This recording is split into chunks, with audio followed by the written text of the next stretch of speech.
Hola a todos y a todas, soy Irene Fraile de Manterola.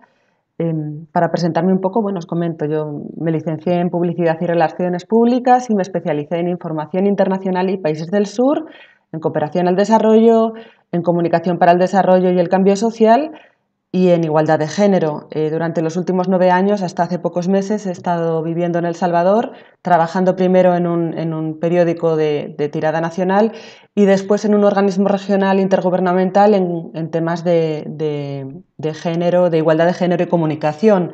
Ahora estoy en España y bueno, voy a hacerme cargo de impartiros o facilitaros el módulo 5 del curso sobre comunicación para el desarrollo, esperando que os interese el tema, introduciros un poco en la materia y que sirva para reflexionar y que si queréis saber más, bueno, pues os voy a facilitar también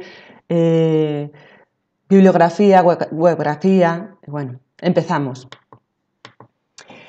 Como punto de partida, quiero mencionar la importancia que tienen los medios de comunicación para el desarrollo humano, entendiendo por medios de comunicación los canales que se utilizan para comunicar información a un grupo de personas y que sirven así de servicio público. Y bueno, los principales medios o los medios tradicionales son la prensa escrita, la radio, la televisión, el cine, ahora Internet. Pero también hay medios que tienen que ver con el arte y la cultura y ambos tipos, los artísticos, los culturales, los tradicionales, juegan un papel muy importante en las prácticas de desarrollo, y de cambio social y de transformación social. Es importante distinguir entre medios de información y medios de comunicación. Los medios de información son unidireccionales, esto quiere decir que no se da retroalimentación, y los medios de comunicación son bidireccionales o multidireccionales, lo que quiere decir que hay un feedback, un intercambio. Por tanto, los medios de comunicación permiten desarrollar procesos de aprendizaje, de diálogo, de intercambio, de empoderamiento.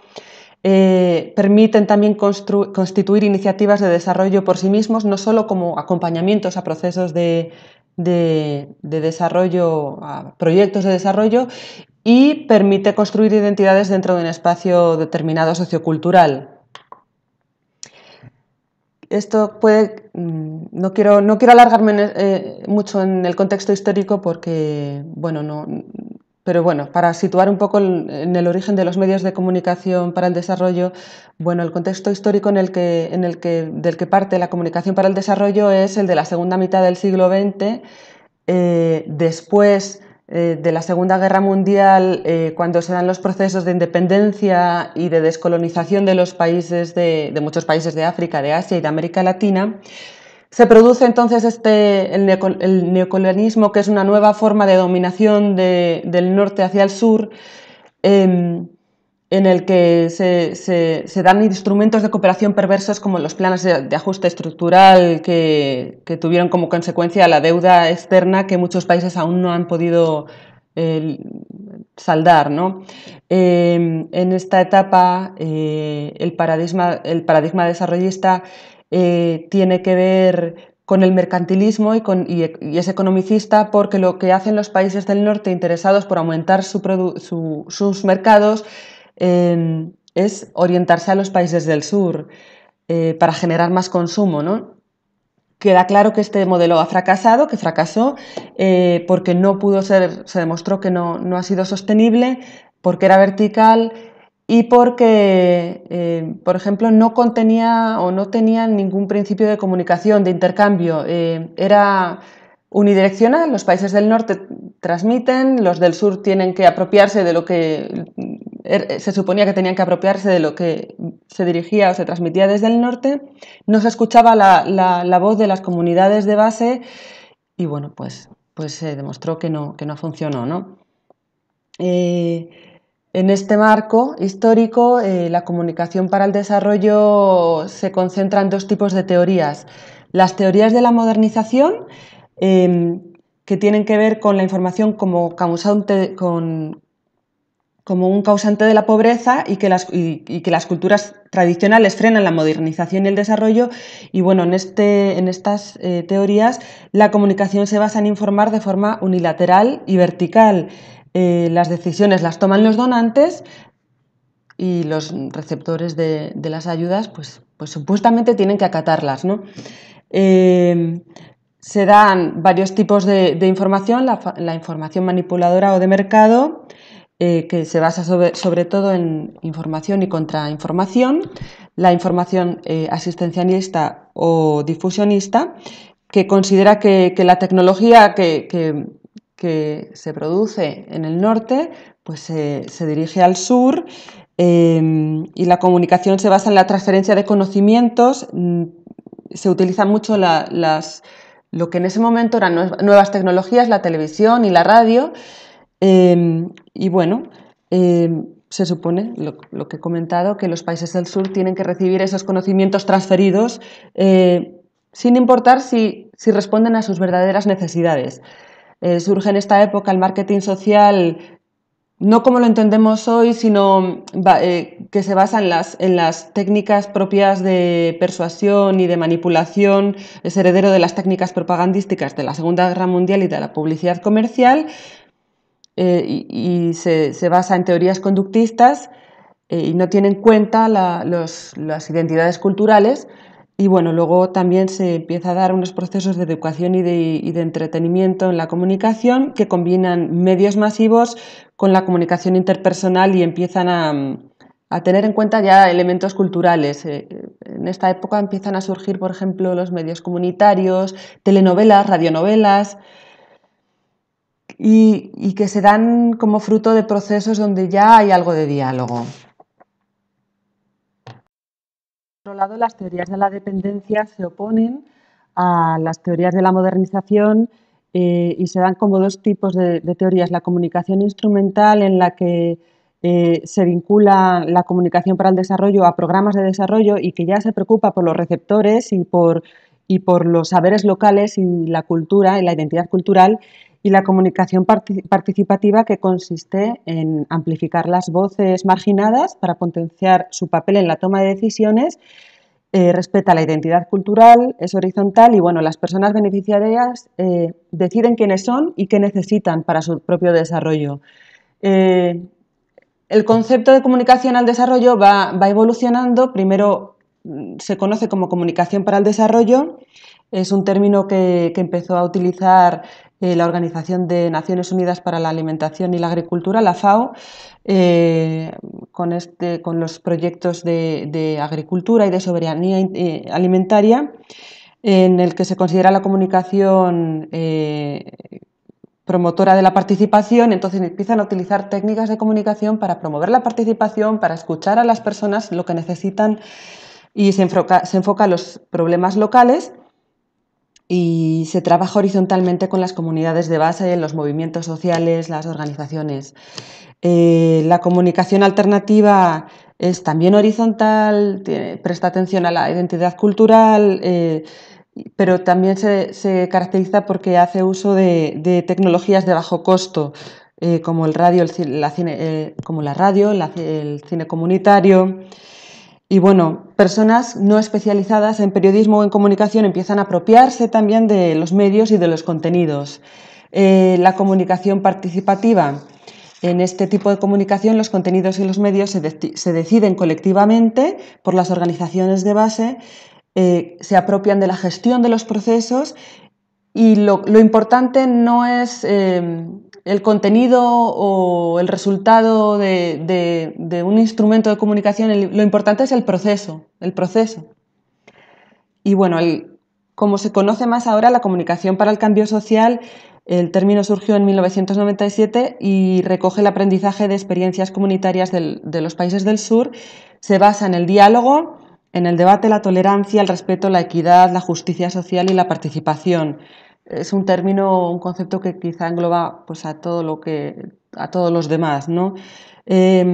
Apoya los procesos de toma de decisión locales, el empoderamiento de las personas, de la sociedad civil, y rechaza la verticalidad y los medios masivos hegemónicos. Bueno, quizá no tanto como rechazar, pero utiliza otros medios.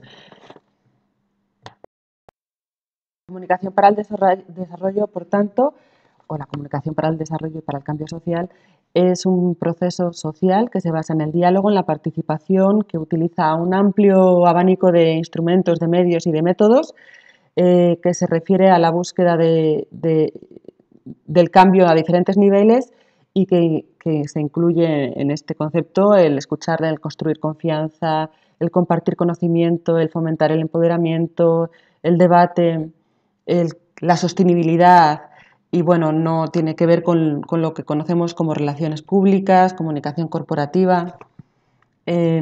Los principales objetivos de la comunicación para el desarrollo son buscar soluciones a medio y largo plazo, no quedarse en lo puntual, favorecer la apropiación por parte de las comunidades, no el acceso. Lo que importa en la comunicación para el desarrollo son los procesos en sí mismos como medio de empoderamiento y de transformación social y que atiende a las necesidades de las comunidades. Las principales características son que atiende a las causas estructurales de la pobreza, son procesos horizontales,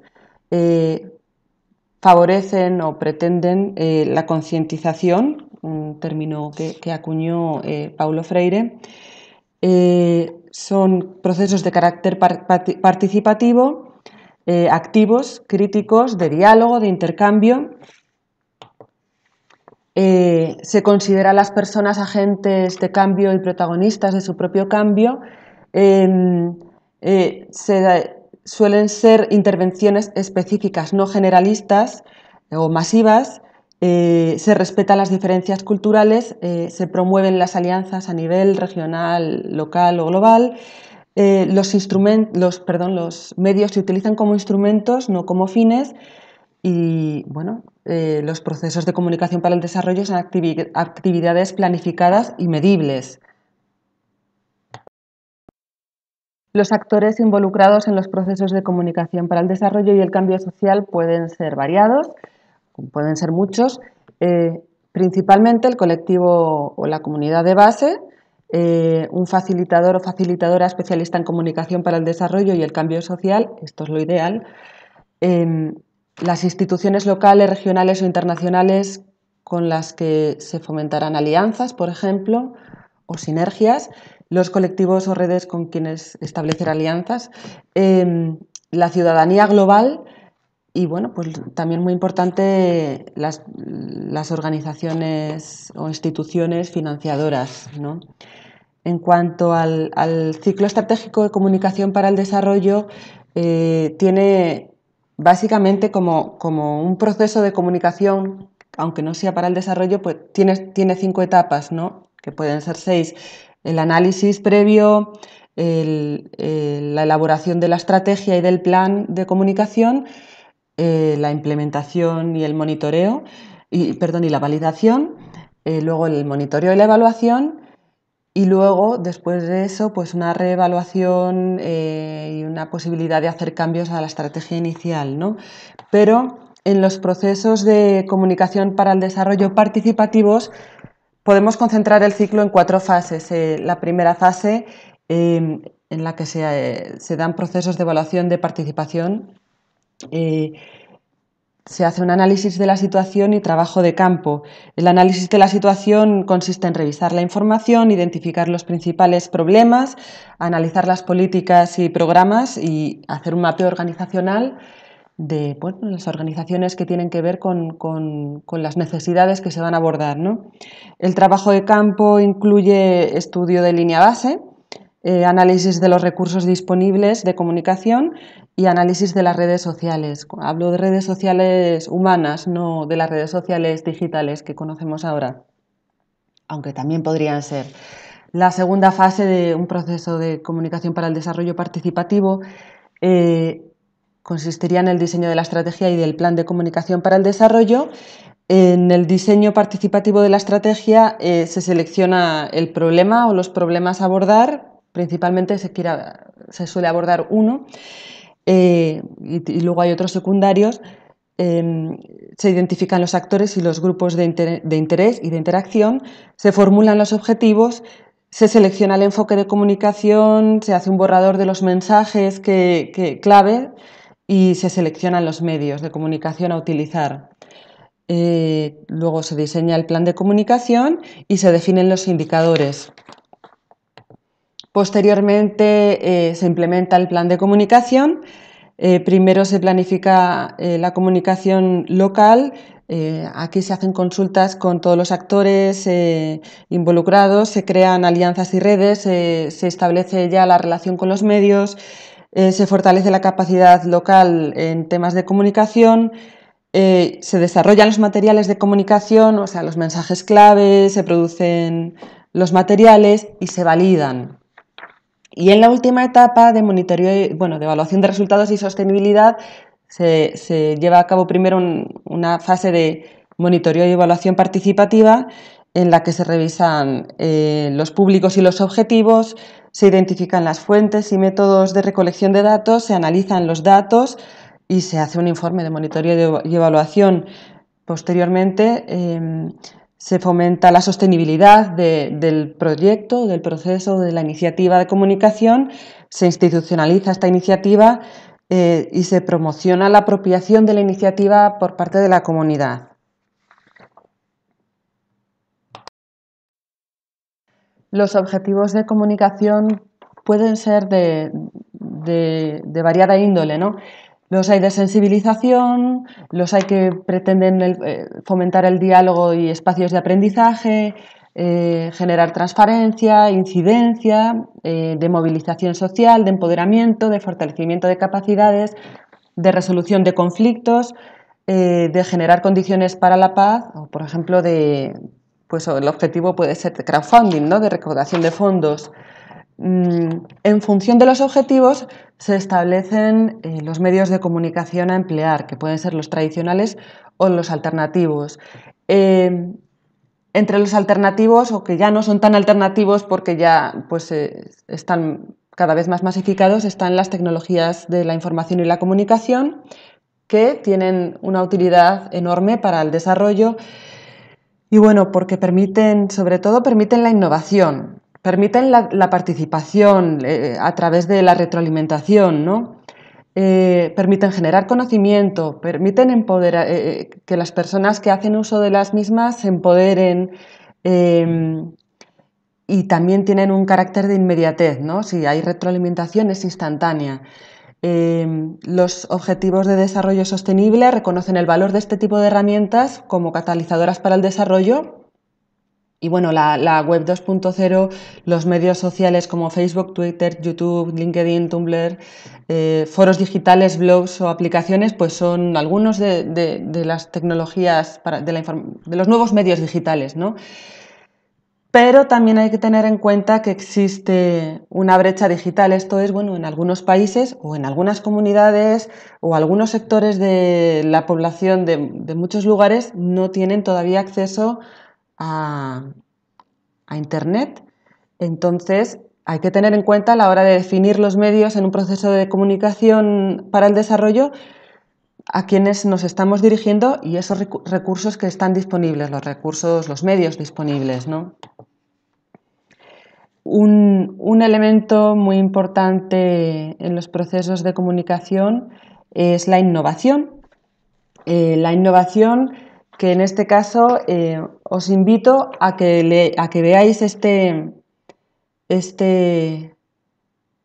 vídeo. Este vídeo es sobre la campaña Sí me importa que hizo Intermonoxan y en él se explica qué es la innovación y lo que significó la innovación para esta campaña. En este primer link podéis ver el vídeo. Yo os sugiero que hagáis una pausa ahora de mi vídeo presentación para ver el vídeo y luego comentamos un poco la campaña. Bueno, ya una vez que habéis visto el vídeo retomamos la campaña Sí me importa. Como veis, esta es la web de la campaña. Y bueno, pues lo que me parece interesante de destacar es, sí, han utilizado la innovación y en esta web ofrecen explicación temática de la importancia de la cooperación en la lucha contra la pobreza y por los derechos humanos Y lo hacen a través de datos cuantitativos y también a través de historias en cómics, exposiciones de arte, teatro, producción audiovisual y cineforos. Por ejemplo, también han generado una alianza con Mediaset España para la producción de la película 9 días en Haití de Bayona. También muestran casos exitosos de prácticas de lucha contra la pobreza en formato storytelling y evitando el habitual lenguaje que se utiliza en los proyectos de cooperación, que es muy técnico. Y bueno, también hacen un llamado a la participación de usuarios y usuarias que quieran en sus ciudades llevar alguna iniciativa que tenga que ver con la campaña, y entonces Oxfam lo que hace es que ofrece su ayuda para montarlo, ¿no? Para montar la iniciativa. Tienen una cuenta de Facebook y de Twitter para informar sobre las acciones de la campaña y mantener contacto con la comunidad. Y también al inicio de la página,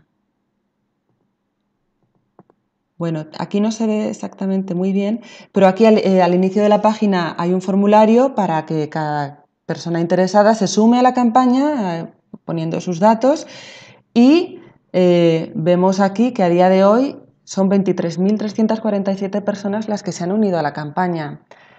Bueno, voy a hacer un alto ahora en esta videopresentación porque he dividido la presentación en dos partes, entonces continuamos ahora en otro vídeo. Muchas gracias, hasta ahora.